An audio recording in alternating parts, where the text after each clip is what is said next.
Governor, we've seen protests popping up all around the country, and the president, some say, has been inciting those protests, tweeting things like states should be liberated from stay-at-home orders. I saw over the weekend that there was also a protest in Annapolis, Maryland, Maryland's capital.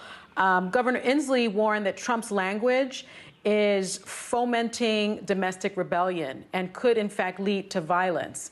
Do you agree with Governor Inslee?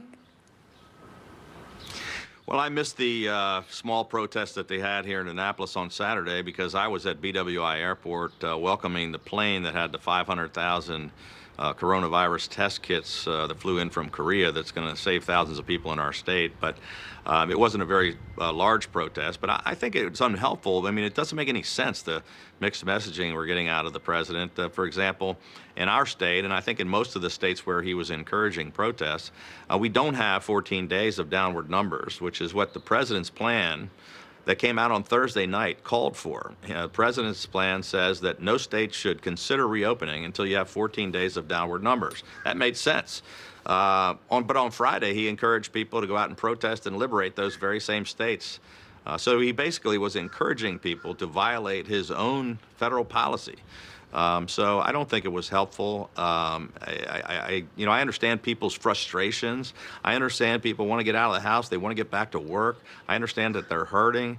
That part I get. I'm frustrated. I feel like protesting myself, frankly. But I think to encourage people to go against your own policy and to just go out and I don't think it's helpful to the discussion.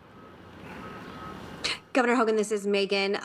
So clearly, many people in this country are in a lot of pain right now. 22 million Americans have already filed for unemployment benefits. As we just said, your state saw protests this weekend, although I guess in your state, demonstrators did stay in their cars and maintain social distance for the most part. I have been empathetic towards these protesters. I think people are panicking because they're looking down the barrel of the inability to pay their mortgage, to feed their families, to send their kids to college, and so forth. What message do you have for people like me who are empathizing with these Americans? Well, I empathize with them too, as I just said. I mean, it's totally understandable. There's a lot of economic pain out there, and there's these twin problems that are happening at the same time. We've got this terrible worldwide pandemic that, as the president said yesterday, without action, the president said, we would have had 2 million deaths. He just said that yesterday, and yet the actions that we were required to take, that the president told us to take, that the governors have had to take, has caused all the businesses to shut down, caused people to social distance, and that's caused some economic pain, and people are suffering out there. But there's been plenty of action at the state level and at the federal level to try to help those folks, to get some checks out to the people that are suffering, to support for the small businesses. We've taken tremendous action here in the state. The federal government has. It was great to see bipartisan support in Congress, but Democrats and Republicans coming together to support these plans along with the administration. So everybody's going to try to get our economy back on track, but I understand and empathize. I feel really badly for the people that are out there suffering. We also feel terrible about the people who've lost their lives and all those people that are sick. And so we're trying to fix both problems at the same time, and we really just need all of the folks at the federal, state, and local level working together, supporting our healthcare workers and our doctors that are trying to save people, and also supporting those folks that are out there suffering, try to get our economies back on track. We've got to do both things at the same time. Yes, sir. Yes, sir. We do empathize with those people, but health comes first. The ramifications of this virus could go well into the fall, they're telling us. What are you going to do to ensure that everyone in your state can vote safely and securely come November? Are you in favor of absentee ballots or mail-in ballots? So in our state, our primary was supposed to be in April, and one of the first early actions I took, I think I've signed 37 executive orders since I declared a state of emergency on the very first day that we had cases.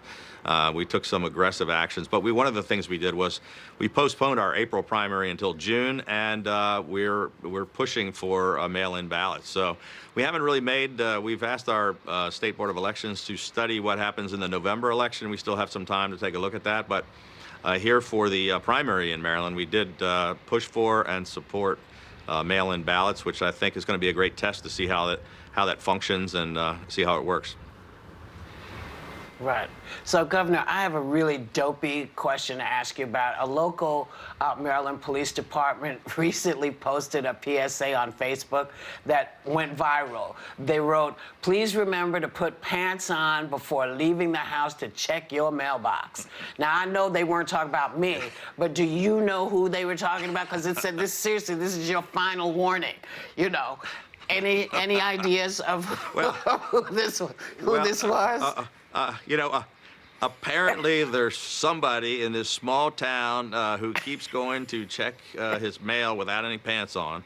This is not part of any executive orders on our part. I'm hoping he was wearing a mask at the time. On the other hand, I think it's probably going to help with social distancing because people are going to stay 6 feet apart away from him. So I don't know. He should probably put his pants on, but at least he's not getting people crowded around him. He's probably being safe and he's not catching the coronavirus. So. I don't know what else to say about that. That is wonderful. No, it's fabulous. That was perfect. Governor, thank you so much, and thank you for everything you're doing for your state.